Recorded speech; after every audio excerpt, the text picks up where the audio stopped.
কোন এই উপন্যাসটাকে তোমরা যদি না পড়ো একটা তো খুবই ভুল কাজ করবে, সেটা হচ্ছে অক্টোবর। অক্টোবর মাসটা পুরো মাস তোমাদের কাছে সময় আছে, তাই তো? তাহলে এই সমগ্র মাসেতে তোমাদের নিজেদের যদি কোনো পার্টিকুলার জায়গা থাকে, ম্যাম আমার তো এই জায়গাটা পড়া হয়নি আর আপনি তো বলেছেন এইগুলোকে পড়তে, মোট নম্বর যেটা অর্থাৎ প্রায় তোমার 100% হয়তো পাওয়া যায় না, কিন্তু ওই যে বললাম 98, 97 বা 99ও পেয়ে যেতে পারো তোমরা। Exam exam exam, I don't like it, I avoid, but exams likes me।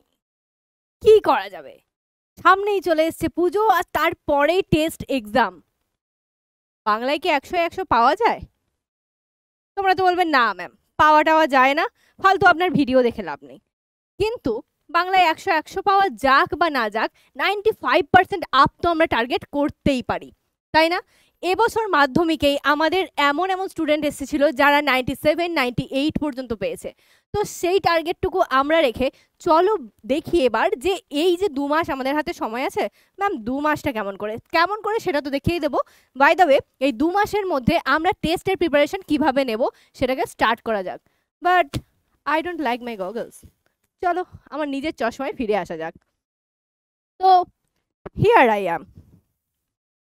আমরা প্রথমে যেটা দেখব সেটা হচ্ছে যে শেষ করি সিলেবাস, হারি জিতি নাহিলাজ।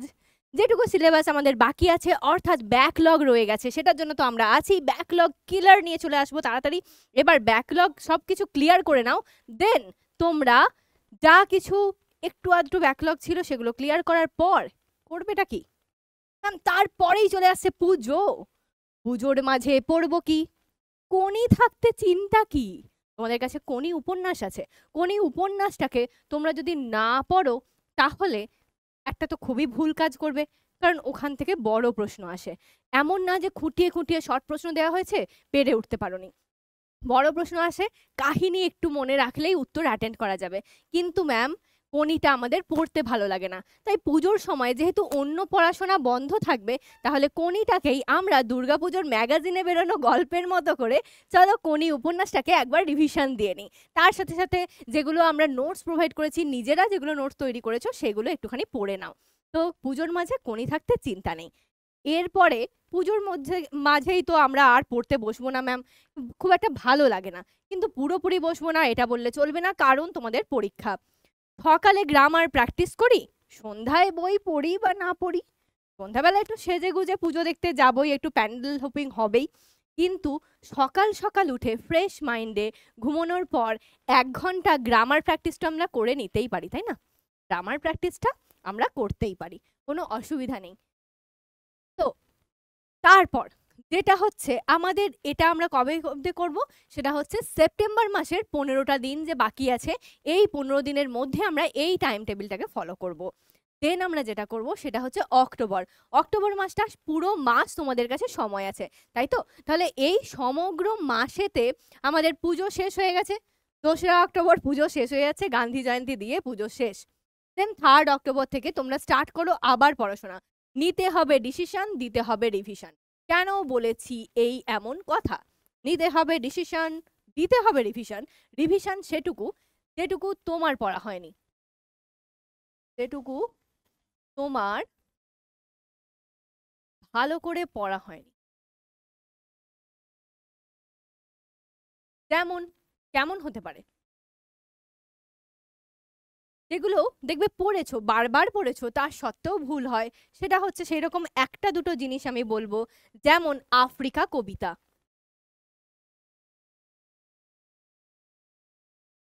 ঠিক কি হতে পারে, দুটো যে প্রবন্ধ আছে আমাদের, সেই 2টি প্রবন্ধ, এগুলো আমাদের প্রায়শই ভুল হয়ে থাকে, যে কিছু কিছু তথ্য একটুখানি ভুলে যাই আমরা। তো সেই জায়গাগুলো আমাদেরকে একবার ভালো করে রিভিশন দিয়ে নিতে হবে। আর এর সাথে যদি আরও অ্যাড করতে চাও যে ম্যাম আর কি কি ভুলে যাওয়ার মতো আছে, ভুলে যাওয়ার মতো আরও আছে হচ্ছে তোমাদের প্রলয় উল্লাস।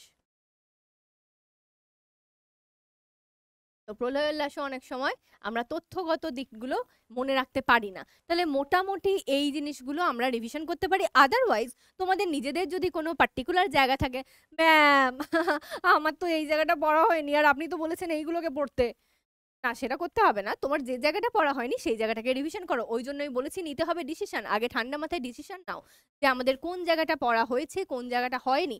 সেই না হওয়া জায়গাটাকে তোমরা রিভিশন দাও। আম আর কিছু না, জাস্ট রিভিশন। না, আছে তো। লিখতে হবে নিজের নোট, নম্বর তখন বইবে মোট। লিখতে হবে নিজের নোট, অর্থাৎ আমরা তো নোট তোমাদেরকে প্রোভাইড করছি, তার সাথে সাথে আমি বারবার ক্লাসের মধ্যে বলি যে তোমাদের নিজস্বিকতা ওর মধ্যে একটু অ্যাড করো। আমি যেমন নোট দিচ্ছি, আমি সমস্ত রকম স্টুডেন্টের কথা ভেবে দিচ্ছি। যারা মোটামুটি লিখতে পারে তারাও যাতে ওটা অ্যাটেন্ড করতে পারে, আবার যারা খুব ভালো স্টুডেন্ট তাদের ক্ষেত্রে তো ওটা জলভাত হয়ে যাবে। তাহলে যারা খুব ভালো, যারা চাইছো যে এর মধ্যেও আরো কিছু কিছু অ্যাড করা যাক ম্যাম, একটা দুটো কবিতার লাইন অ্যাড করি ম্যাম, হ্যাঁ নিশ্চয়ই করো, লাইন অ্যাড করো, কবিতার লাইন। কিংবা কোনো গল্প লিখছো, গল্পের ক্ষেত্রে তোমার মনে পড়লো যে ম্যাম ক্লাসের মধ্যে নদীর বিদ্রোহ গল্প পড়াতে পড়াতে সমুদ্র নামক একটা গল্পের উদাহরণ দিয়েছি, তাহলে নদীর বিদ্রোহ যখন আমি উত্তর লিখছি তখন সমুদ্র গল্পের একটু রেফারেন্স টানা যাক। তাহলে যে কোনো গল্প কবিতার রেফারেন্স টানো, ঠিক? যাই হোক না কেন, যাই লিখছো, হতে পারে তুমি গল্পের উত্তর লিখছো, তাতে তুমি কবিতার রেফারেন্স টানতেই পারো। হতে পারে তুমি কবিতা লিখছো, তাতে গল্পের রেফারেন্স টানতে পারো। লিখতে হবে নিজের নোট, তাহলে নিজের নোটটা এইভাবে তৈরি করো। নম্বর তখন বইবে মোট, এখানের মধ্যে দুটো জিনিস বোঝানো হচ্ছে।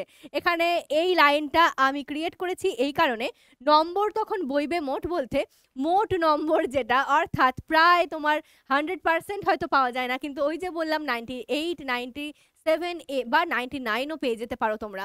তাহলে সেই নম্বরটা মোটা আর কি, মোটামুটি যতটা আর কি নম্বর হতে পারে সেটা তুমি যেমন বইতে পারো মোট নম্বর। তার সাথে সাথে এই মোট শব্দের অর্থ কি বলতো?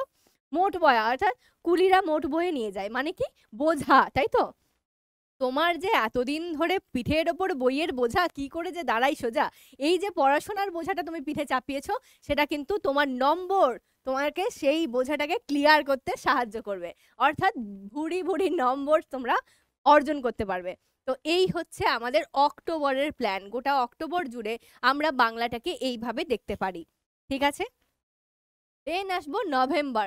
নভেম্বরেও যদি মোটামুটি একটা ধরে নিই, তাহলে মোটামুটি লিখছি, কারণ নভেম্বরের মাঝামাঝি করে যদি আমাদের টেস্ট এক্সাম হয় তাহলে মোটামুটি আমাদের হাতে 15 দিন টাইম থাকে, ঠিক তো?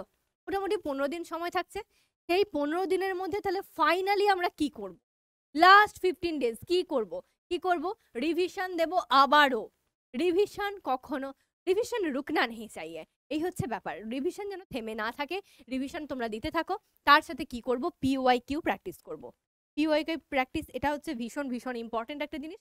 প্রিভিয়াস ইয়ার কোয়েশ্চেন থেকে অনেক সময় হুবহু প্রশ্ন আসে, আর সেগুলো আমাদের বাংলার ক্ষেত্রে তো প্রায়শই এসে থাকে। সেই জন্য কিন্তু আমরা 100% অ্যাটেন্ড করে আসতে পারি, আমাদের একটা প্রশ্নও ভুল হয় না, এইরকম অ্যাটেন্ড আমরা করতে পারি। দেন যেটুকু নম্বর দেওয়ার সেটা টিচারের ওপর। দেন আসছি আমাদের কিউএনএ প্র্যাকটিস, অর্থাৎ কোয়েশ্চেন অ্যান্সার সিরিজ যেগুলো হয় তোমরা সেগুলো প্র্যাকটিস করতে পারো, কোনো প্র্যাকটিস বুক তুলে নিতে পারো। হ্যাঁ, আমাদের কাছে কোনো রকম আর কি ধরো প্র্যাকটিস বুক আছে বা টেস্ট পেপার আছে, সেই সমস্ত পেপারগুলো ধরে তোমরা প্র্যাকটিস করতে পারো। ওকে, তাহলে সমস্ত রকম কোয়েশ্চেনের আইডিয়া এসে যাবে। আর এটা তোমার কাছে ক্লিয়ার হয়ে যাবে যে কেমন করে জাস্ট কোনো একটা টপিক থেকে দুটো উত্তর পড়ে গিয়ে বাকি উত্তরগুলো লিখে আসা যায়। এটা হচ্ছে বাংলার সব থেকে ইম্পর্টেন্ট জিনিস, যে দুটো উত্তর পড়েছি বা তিনটে পড়েছি, বাকি প্রশ্ন যদি আসে কিভাবে সেখান থেকেই মেটেরিয়ালস নিয়ে, বেশ, এটা একটা জিনিস তোমরা যেটা শিখতে পারবে। আর হচ্ছে মক টেস্ট দেওয়া। মক টেস্ট দেওয়া তোমাকে কি শেখাবে? সেটা হচ্ছে সময়ানুবর্তিতা। কারণ যখন তুমি একটা সময় ধরে একটা মক টেস্ট দিচ্ছ, অর্থাৎ সেটা যদি অবশ্যই ফুল টেস্ট অর্থাৎ 90 মার্কসের যখনই টেস্ট, তো তোমার কিন্তু একটা সময় মেনটেন করে তুমি দিচ্ছ, টাইম মেনটেন করতে, এই সময়ের মধ্যে আমি সমস্তটা কমপ্লিট করলাম। তো সেটাই হয়ে যাবে আমাদের ফাইনাল জিনিস, যে সব কিছু আমরা নভেম্বরের মধ্যে কিল করে দেব। ডান? চলো, তাহলে এই হচ্ছে আমাদের মোটামুটি একটা আইডিয়া, যে এই দুটো মাস একদম পারফেক্টলি দুটো মাস, এই মাসের 15 দিন, মাঝখানে অক্টোবর পুরোটা, দেন নভেম্বরের 15 দিন, দুটো মাস আমরা কিভাবে টেস্টের জন্য প্রিপারেশন নেব এবং 95% আপ মার্কস আনবো আর আনবই।